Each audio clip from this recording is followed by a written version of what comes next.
Welcome back to the Manager Take 5 series. I'm Maria Wolff, the Senior Consultant for Talent Retention.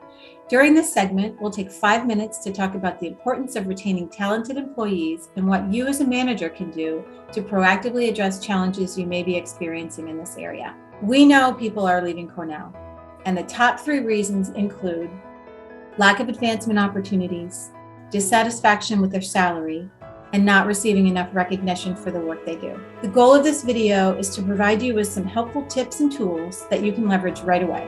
So let's get started.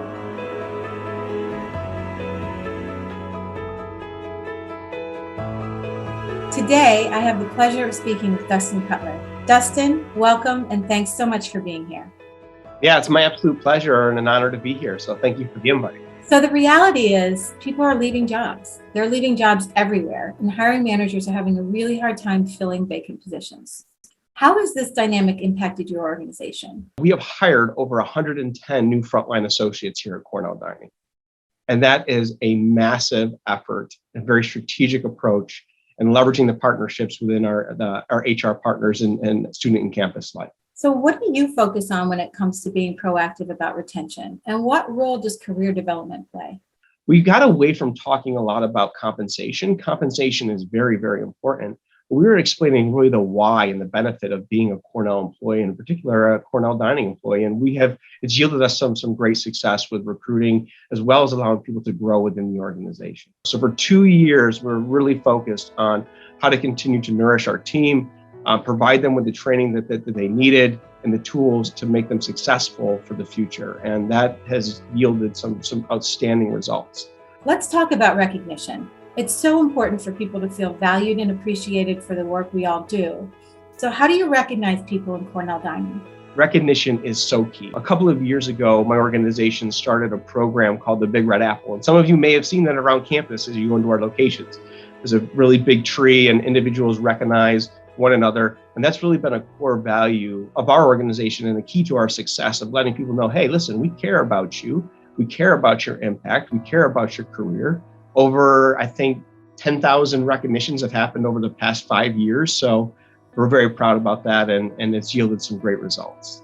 It's pretty clear that being a caring and compassionate leader is a priority for you. So how does your leadership style help keep your staff engaged and wanting to stay at Cornell? Quite frequently, we really explain to our frontline staff and our management team our why and our purpose. It's very important for people to be able to connect what I am doing, what that impact is to our community and the individuals that we serve.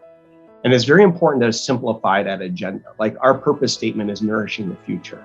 Our staff knows that our training and development efforts are to help nourish their minds and allow them to grow. The food that we make helps nourish the people's bodies that we feed on a regular basis, right? So being able to connect that why is very important. You want individuals to come to work because they know their why. They understand what their purpose is. It's important to be a servant leader and making sure that people can really connect to why I come to work, what is the impact, and building a sense of community amongst your group. That is what really builds a great culture that propels success. Thank you so much for sharing all that.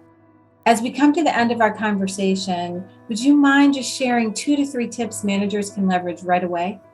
The 3 tips that I would give in areas that I would say has worked for Cornell Dining and myself is to focus on authentic communication, recognition, and servant leadership. And when I say communication, try as much as possible to get in front of human beings, face to face. Be present. When I say recognition, do it frequently, do it consistently, and again, allow it to be authentic. When I talk about servant leadership, this is where I say that individuals need to look at leadership in the sense of it's an honor to be able to lead an organization, to give guidance, and make sure that you are seeking to understand before being understood. I often say the best communicators are the most effective listeners. And I think a lot of people during these times need to do a lot of listening.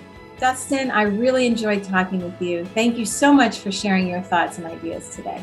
Thank you so much for the opportunity. My pleasure. Thanks, Cornell Dining. We hope the past few minutes have provided you with some actionable tips to implement today. Please check out these additional resources.